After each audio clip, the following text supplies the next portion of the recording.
João capítulo 13, nós vamos ler só do verso 1 ao 5, apesar de que vamos pensar em todo esse capítulo, que está aqui, todo o cenário preparado para a nossa lição dessa manhã. João 13,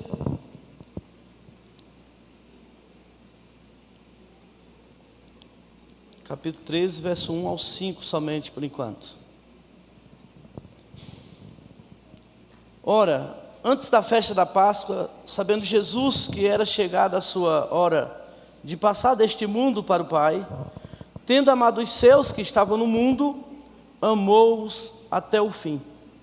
Durante a ceia, tendo já o diabo posto no coração de Judas Iscariote, filho de Simão, que traísse a Jesus, sabendo este que o Pai tudo confiara às suas mãos, e que ele viera de Deus e voltava para Deus, levantou-se da ceia, tirou a vestimenta de cima e, tomando uma toalha, cingiu-se com ela.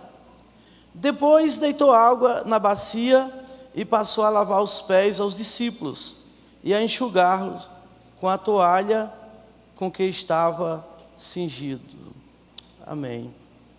Deus, muito obrigado, Senhor, por Tua palavra, muito obrigado por esse tempo que Tu nos permite aqui, de volta a essa casa, que tanto nos alegra o coração, rever alguns irmãos, mas o bom mesmo é estar aqui diante da Tua palavra, que é boa, perfeita e agradável.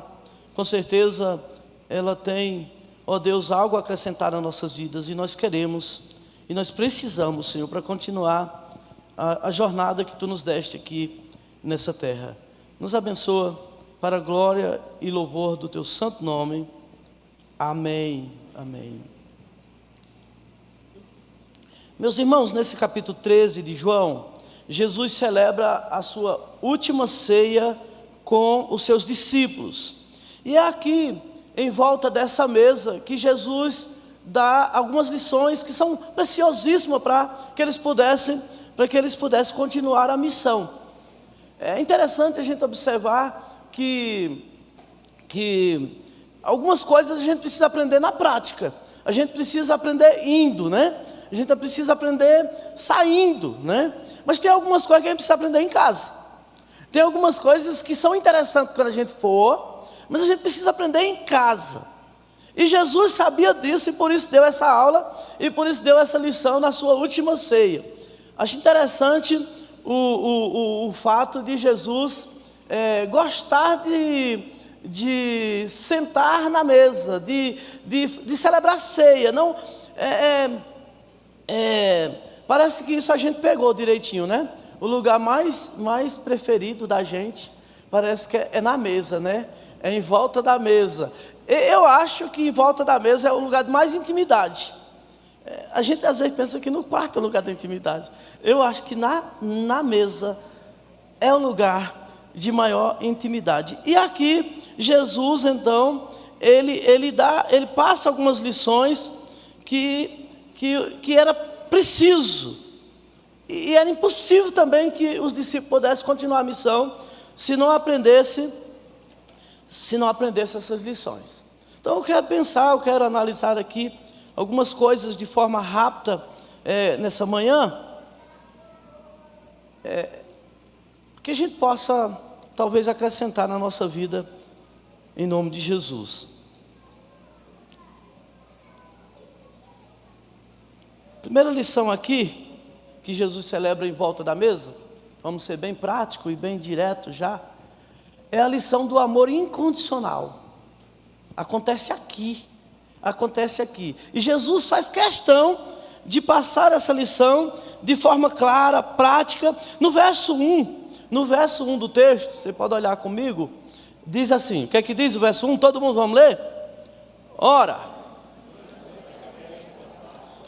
sabendo Jesus que era chegada a sua hora de passar deste mundo para o Pai, tendo amado os seus que estavam no mundo. Amém. Irmãos, eu gostaria de chamar a atenção já para essa questão de amou-os até o fim. Amou os seus e amou até o fim. E aqui eu não quero deixar de fora Judas Iscariotes. Jesus ama Judas Iscariote até aquele momento, até a última hora dele estar ali. E eu digo que não foi por falta de amor que Judas foi para o inferno, se perdeu. Não foi por falta de amor de maneira nenhuma. É interessante, aqui eu fui ver algumas coisas sobre essa mesa, como ela estava organizada, e até mesmo como acontecia aquelas celebrações, como acontecia aquela reunião. Como que acontecia? Havia tudo direitinho, o povo tinha essa ideia de colocar cada coisa no seu lugar. E Judas Iscariote estava naquela ceia num lugar privilegiado. Dizem que até hoje, nós quando fazemos um almoço, um jantar e convidamos pessoas, nós convidamos amigos, convidamos as pessoas, mas a gente sempre faz porque a gente quer honrar alguém. Não é assim? Isso é uma cultura que parece que roda o mundo inteiro. A gente nunca faz um almoço, a não ser só aquele do dia a dia, um almoço, um jantar, e convida pessoas sem que a gente tenha alguém que a gente queira honrar. Geralmente é um aniversário tem um aniversariante, né? É uma data de casamento, é aquele casal. É alguém que veio de fora, né? Geralmente acontece isso muito no interior, pessoas que vão embora, e quando volta, aí aqueles familiares, né? É comum matar uma galinha de capoeira e fazer aquela celebração, e aí convida as pessoas mais próximas, convida os amigos. E por incrível que pareça, naquela reunião, Judas estava no lugar de honra. Ele estava sentado na testa da mesa. E aí eu quero chamar a sua atenção também para alguns costumes nossos, dessa coisa de testa da mesa, né? Nós brincamos que quem senta na testa da mesa paga a conta. E a gente brinca, mas leva a sério. Geralmente quando a gente chega, ninguém nunca vai para a testa da mesa. A gente sempre vai fugindo dali. A gente sabe que é uma brincadeira, mas a gente sempre vai fugindo daquele lugar. Só que aqui, a testa da mesa não era para pagar a conta. A testa da mesa era de alguém que estava sendo honrado, que estava sendo honrado ali. E também aconteceu um negócio ali que a gente até entende assim, como identifica o traidor, mas aquela cena ali a gente também tem alguns costumes com ela. O que a gente faz quando a gente faz um aniversário, né? A gente faz um aniversário, corta o bolo, né? Aí todo mundo já fica, de quem será o primeiro pedaço, não é assim? E geralmente a gente dá o primeiro pedaço no meio, e isso sempre cria uma expectativa, né? Se for casada a mulher, deve ser para mim, né? Os filhos, tem aquele que acha que é o melhorzinho, os amigos, e aí fica, para onde ele vai com esse primeiro pedaço?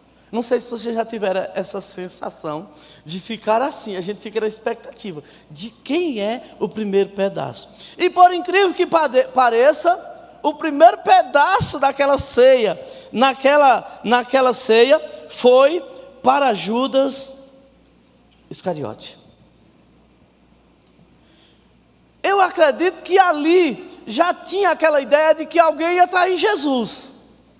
Mas ali, irmãos, com certeza, com aquele ato de Jesus, com Judas Iscariote, tirou dele a possibilidade de ser o traidor. Por isso que os demais, todo mundo ficou. Se Jesus não faz isso, pelo histórico de Judas, talvez todo mundo ficasse assim, é ele. Mas após Jesus fazer isso na ceia, ninguém agora sabe mais quem é não. Cara, honrou esse. E surgiu aquele zum, né? Será que é eu? Quem é o traidor? Mas irmãos, essa expressão, amou os seus e amou até o fim, também tem a ver com o fato de Jesus não ter desistido indo para a cruz do Calvário. Ele foi. Nada tirou ele da proposta, do amor que ele tinha por minha vida e pela sua vida. Isso foi tão interessante, eu até sempre que leio a Bíblia, eu penso nessas cenas assim, né? Eu fico imaginando o fato de Jesus chegar lá e dizer: está consumado. É como que ele dá um brado de vitória, é como que ele se empolga: cheguei, consegui. Meus irmãos, é bom chegar, é bom conseguir, é bom cumprir o propósito, sim ou não? É bom chegar lá. As pessoas que desistem no meio do caminho são pessoas frustradas, são pessoas que vai perdendo o sentido da vida. É bom a gente começar e a gente cumprir. E essa é a lição aqui também de Jesus nesse momento.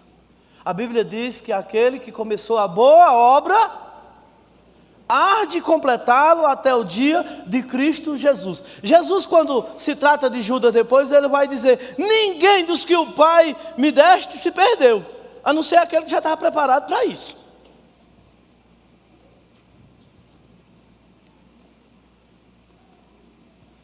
Mas, irmãos, cumprir a meta, cumprir o propósito, mediante algumas coisas que vão acontecendo no meio do caminho, só quando a gente faz com amor incondicional, senão a gente desiste.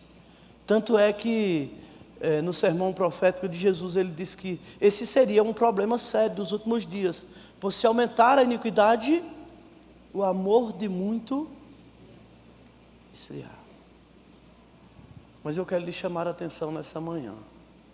Permaneça, faça, ame, prossiga. Somente aquele que perseverar firme até o fim será salvo.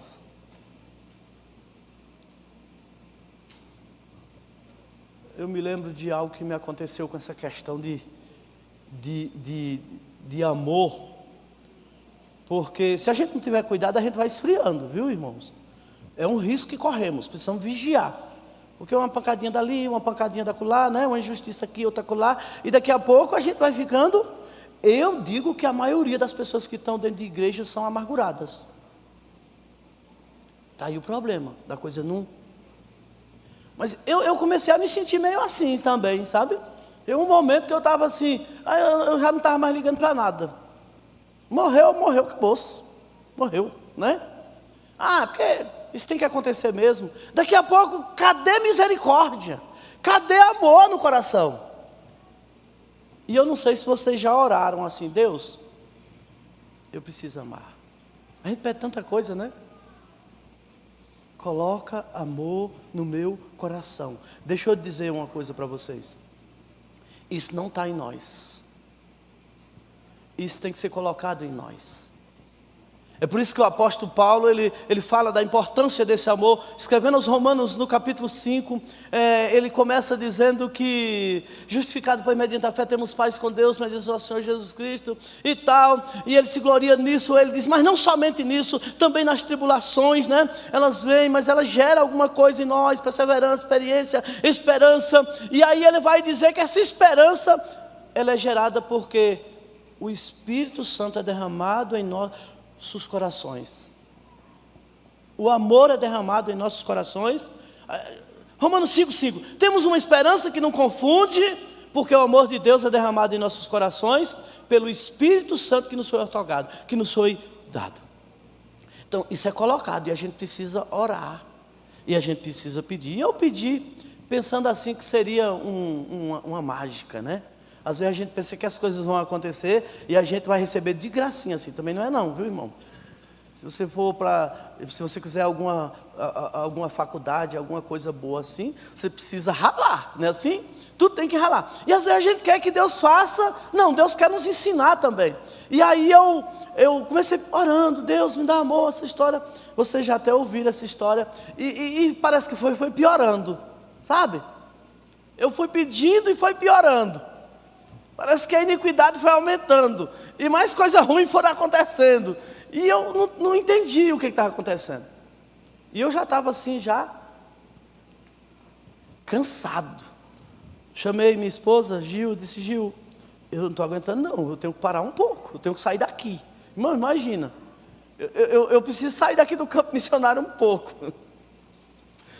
E Gilmara, sabendo que eu estava realmente muito cansado, saturado ali de algumas coisas, disse, vamos sair então. Só que nós não tínhamos para onde ir, porque para viajar sem dinheiro é um problema danado, né?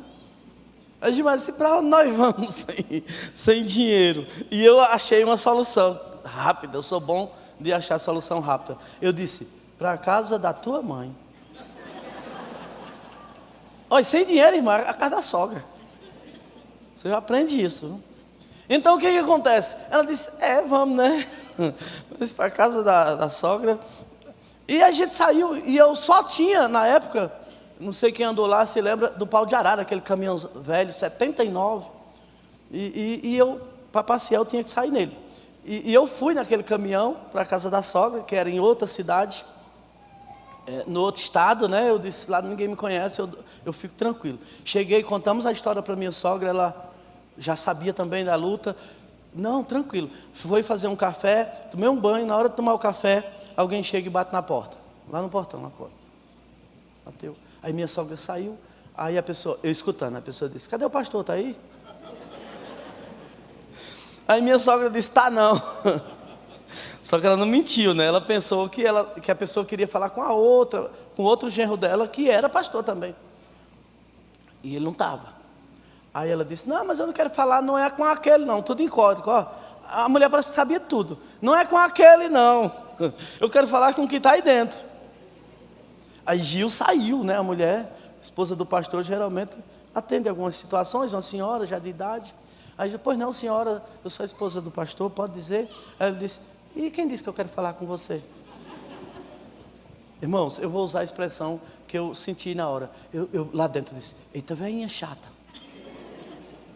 Aí minha esposa disse, não, pode falar. Eu disse, não, eu quero falar com ele. Eu disse, não tem jeito não, deixa eu ir logo. Aí fui.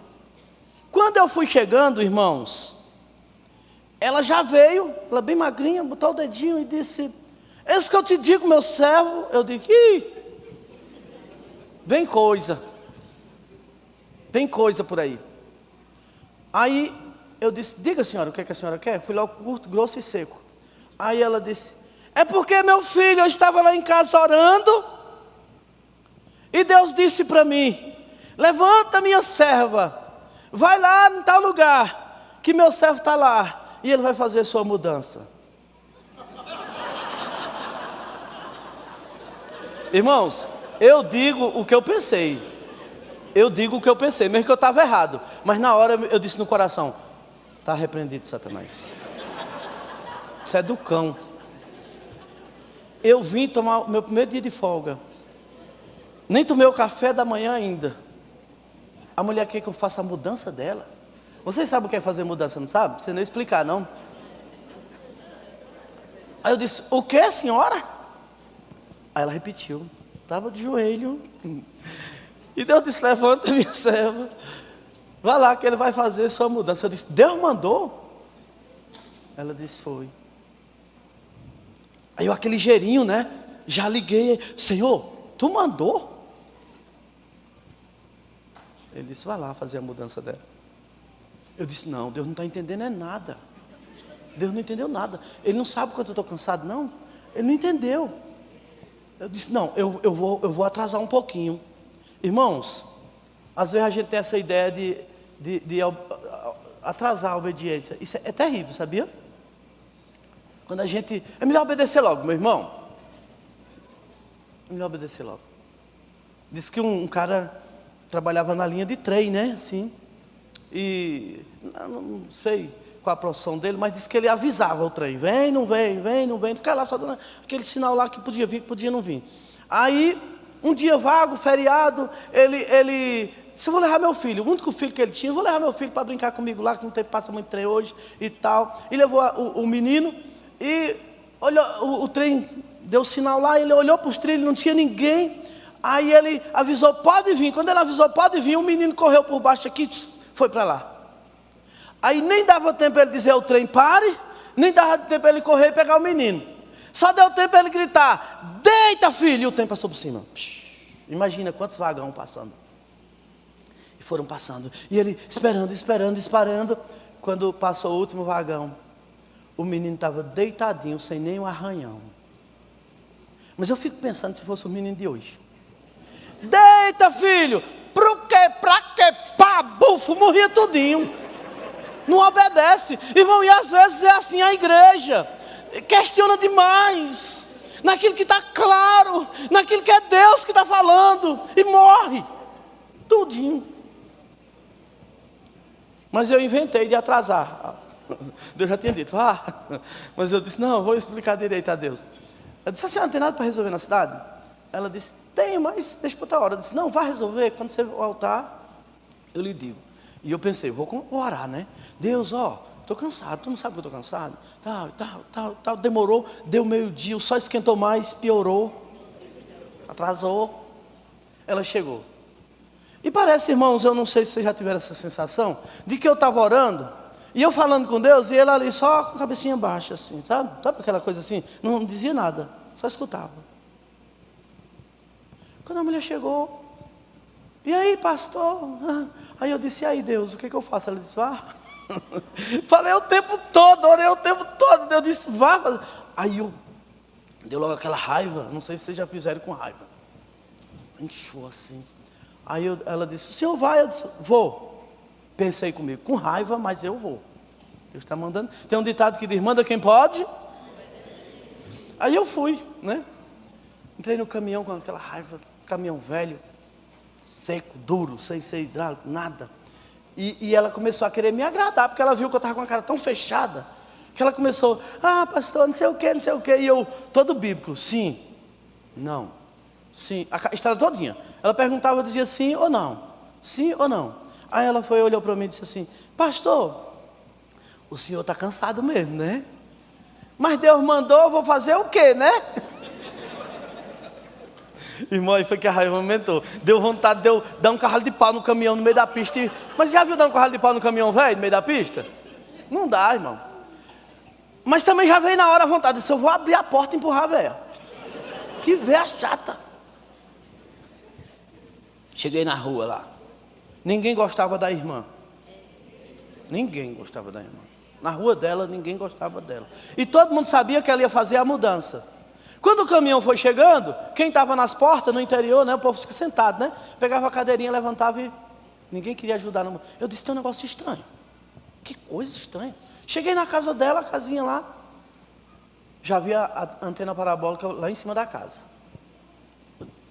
Fazer mudança. Tudo desmontadinho nas caixas, já não é bom?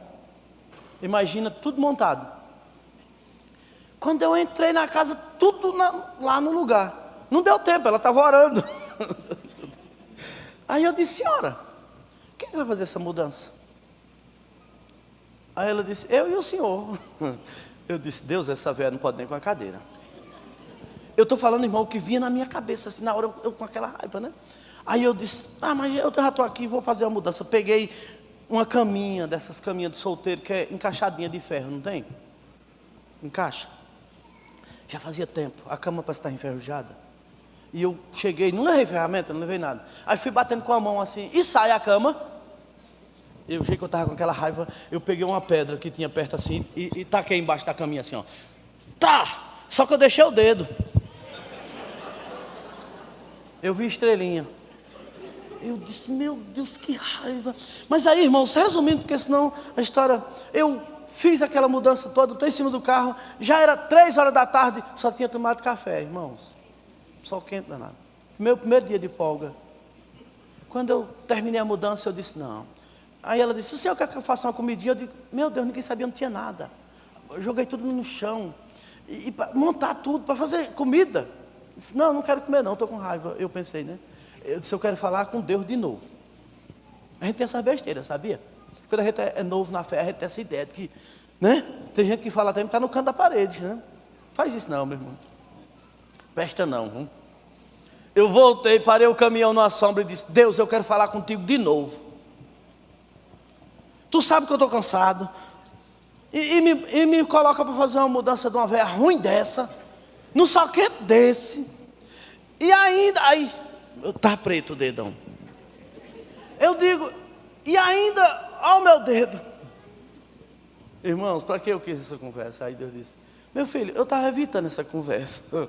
Mas você quer? Então vamos lá. Quando eu fiz sua mudança, um sol quente danado, fiz sozinho também. E você era mais ruim do que essa velha? Era ou não era? Eu digo que era verdade. E eu não abri a boca. E não fui lá e só o dedinho não, viu? Aí eu já quis parar a conversa. Não, senhor, tá bom, já entendi. Não foi só o dedinho não. Furaram minhas mãos, furaram os meus pés, furaram do meu lado, furaram minha cabeça. E eu fiz sozinho. Eu disse, tá bom, senhor, então qual é o propósito disso? Tudo tem um propósito, viu, irmão? Aí Deus disse, você não pediu para amar?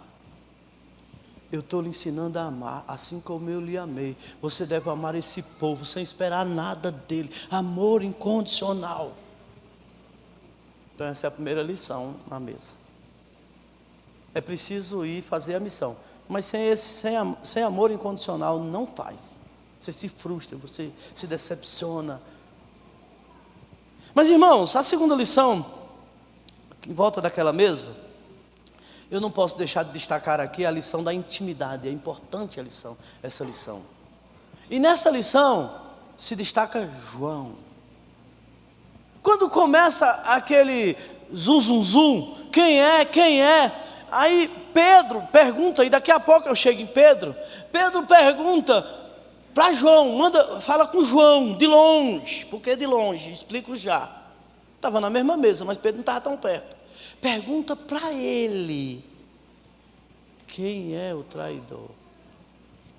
Irmãos, dizem que aquela mesa organizada tinha, vamos pensar aqui no púlpito, nesse sentido.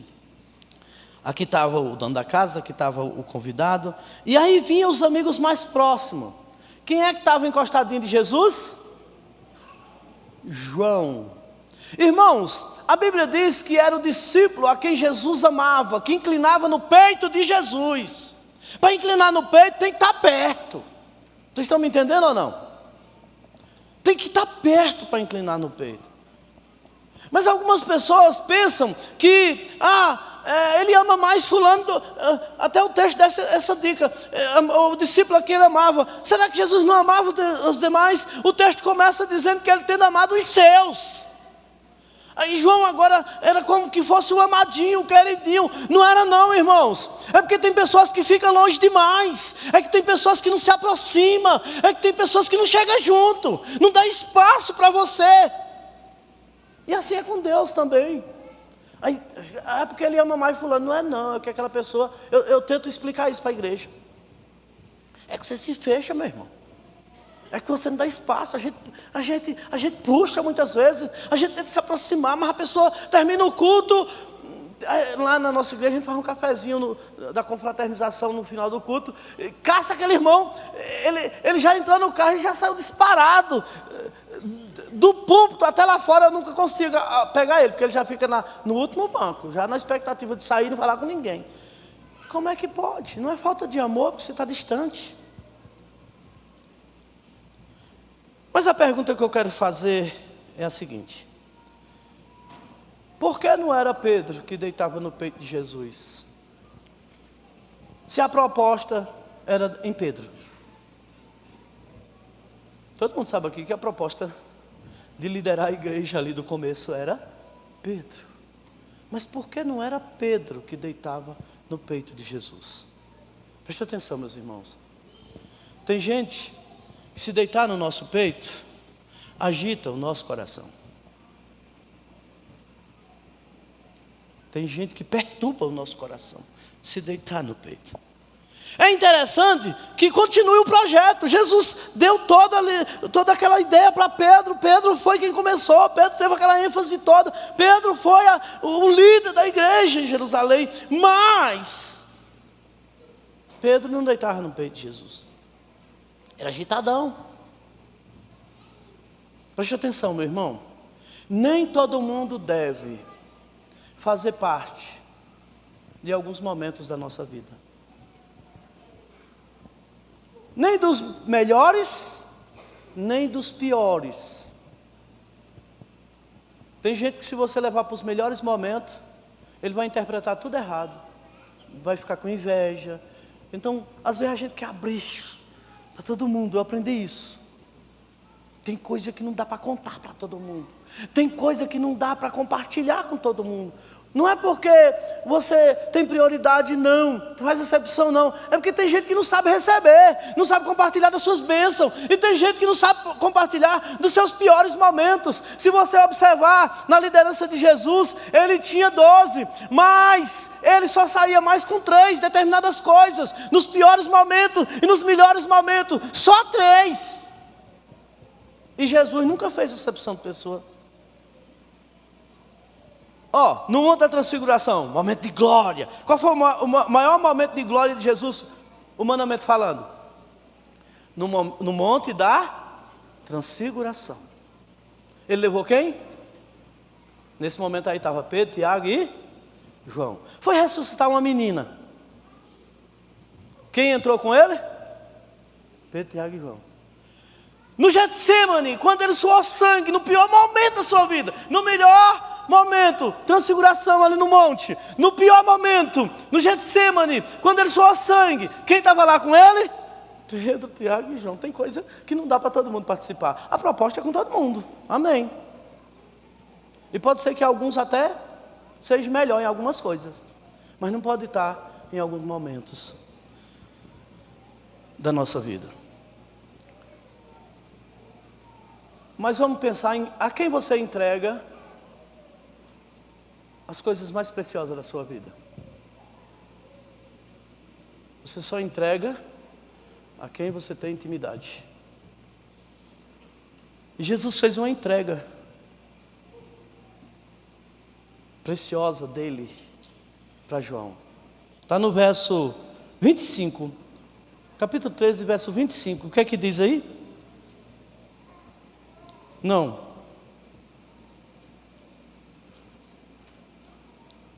Perdão, irmãos. Aí é o momento que João deita no... O momento mais precioso. Não está aqui o texto, mas eu me lembro aqui o que é que acontece. Quem é que estava na cruz com algumas mulheres? Dos discípulos. Somente João. Foi que Jesus disse a João? Eis aí tua mãe, mulher, eis aí teu filho. Ele entregou sua mãe. A coisa, vamos pensar nesse sentido, mais preciosa que ficava de Jesus. O pai já tinha morrido, só tinha mamãe. Com quem eu deixo mamãe? Eu tenho que ir. É claro que a gente não gosta de dar essa ênfase por causa da idolatria, mas o caso é esse, irmão. Jesus tinha essa como preciosa sua mãe. E ele entrega para quem? E ele entrega para João. Mas, irmãos, tinha aqui um acontecimento que eu gostaria de compartilhar, mas eu quero dar um pulinho para a terceira lição, para a gente encerrar, tá bom? A terceira lição aqui de Jesus em volta da mesa é a lição do servo. E aqui agora nós vamos pensar no Pedro. Primeira lição de amor incondicional, a gente destacou Judas Iscariote. Na lição da intimidade, João. E na lição de servo, Pedro. Aí, vamos lembrar da mesa aqui. Essa mesa até parece com um monte de gente aqui em volta. Naquela ceia, também sentava o servo. Vamos pensar naquelas igrejas que tem o porteiro, né? Hoje, a gente escala, a gente não faz escala? Tem igreja que é escalado, né? Hoje é tal diácono que fica, tá bom? Na liturgia tem igreja que faz isso. Hoje vai ser diácono tal, domingo vai ser diácono tal, tal e tal. Naquela ceia, sabe quem foi escolhido para ser o servo? Pedrão. E o servo também sentava na mesa. Mas sentava por último. E sentava lá na pontinha da mesa. É por isso que Pedrão não pôde perguntar a Jesus, ele estava longe. Era o último. Aí ele tem que perguntar a João. Mas quer ver uma cena interessante nessa questão da lição do servo?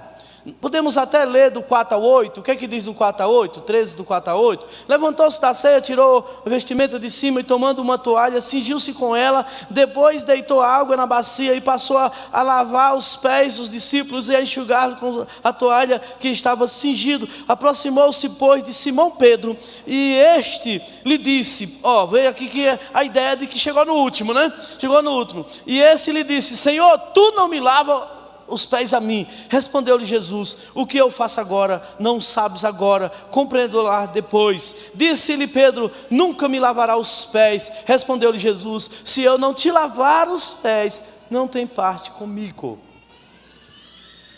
Talvez a gente pense na ideia de Pedrão orgulhoso, né? Não, irmão. Sabe o que Pedrão disse? Tu não lava os meus? Porque aquela tarefa do lava-pés, quando os convidados chegavam, era do servo que estava preparado na noite. Aquela ideia da toalhinha nas costas, bacia na mão, era do servo. E aquela função era do Pedrão naquela noite. É por isso que ele entendeu, não, essa tarefa não é tua, essa tarefa é minha. Mas Jesus aqui dá a lição do serviço incondicional. No capítulo 10 de Marcos, versículo 45, o próprio Jesus diz, pois o próprio Filho do Homem não veio para ser servido, mas para servir e dar a sua vida em resgate por muitos.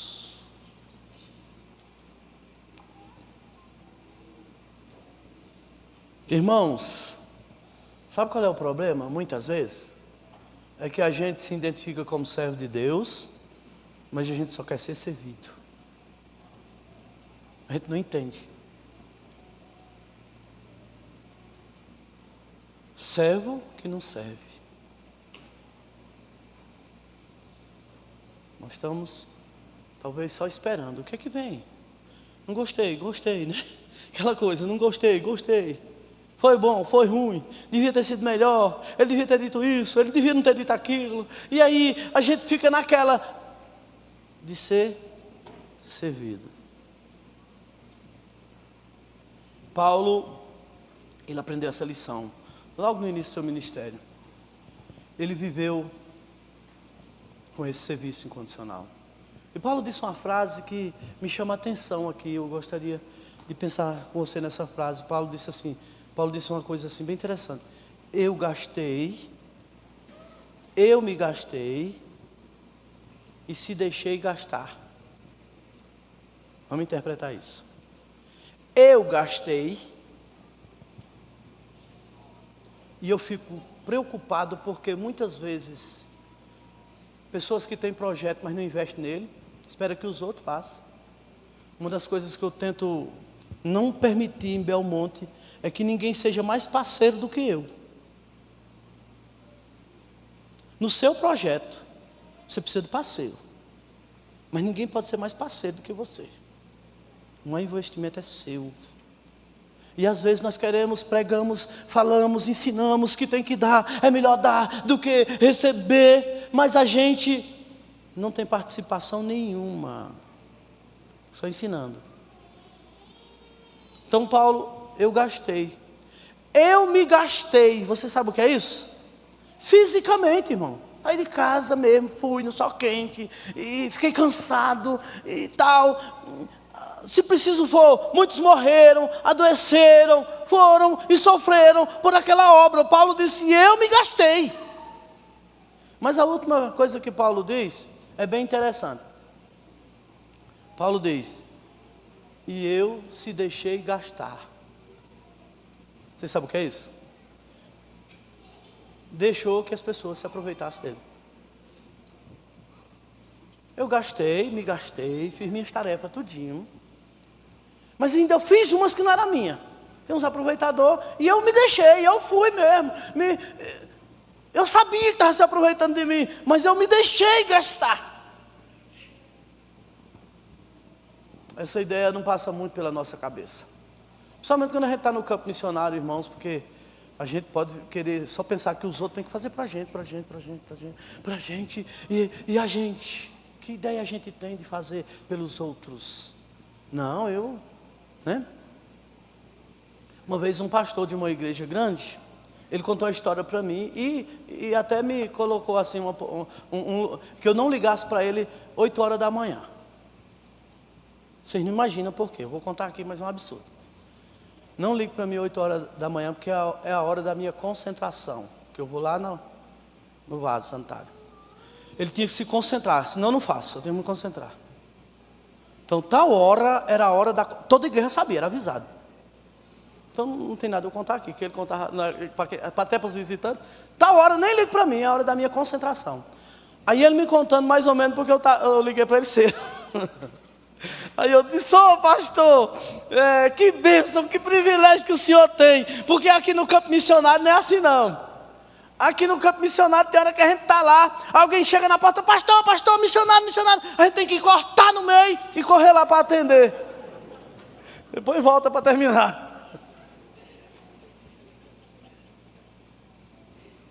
Tem hora, irmãos, que a gente tem que se deixar gastar. É claro que a gente não pode viciar ninguém a ser, aproveitador, Mas essa é a realidade que Paulo diz aqui. E ele se deixou gastar por nós. Sim ou não? Ele foi escarnecido, ele foi humilhado. Ele se deixou gastar. Foi muito além do que eu e você merecia. Aliás, nós não merecíamos nada. Então, que nessa manhã Deus nos ajude e a gente possa aprender essas lições, são preciosas.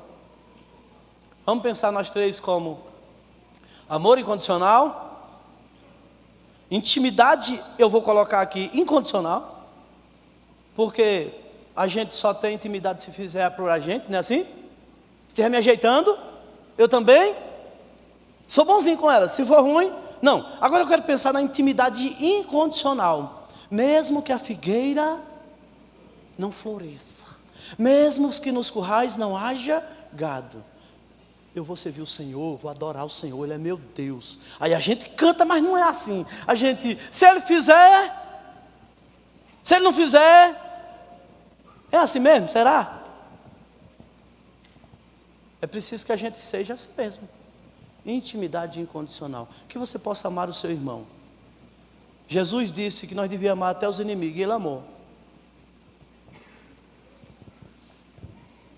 Que possamos aprender essas lições e levar para a missão, viu, irmão? A missão não acontece sem que a gente não esteja disposto. E tem umas coisas que tem que aprender em casa. Lá no campo missionário hoje, os missionários, muita gente que se empolga e chega, Aí, pastor, eu quero ser missionário aqui. A primeira pergunta que eu faço, sabe qual é? Como é que está você com o seu pastor? O que é que você faz lá na sua igreja? Porque tem gente que quer ser missionário, irmão, fora, mas nunca fez nada na igreja que está. É assim ou não? O cara tem um chamado. Eu tenho um chamado. Eu quero servir a Deus. Aí ele quer ir naquele lugar que ele gosta, Aí ele quer ir logo, a igreja enviar ele.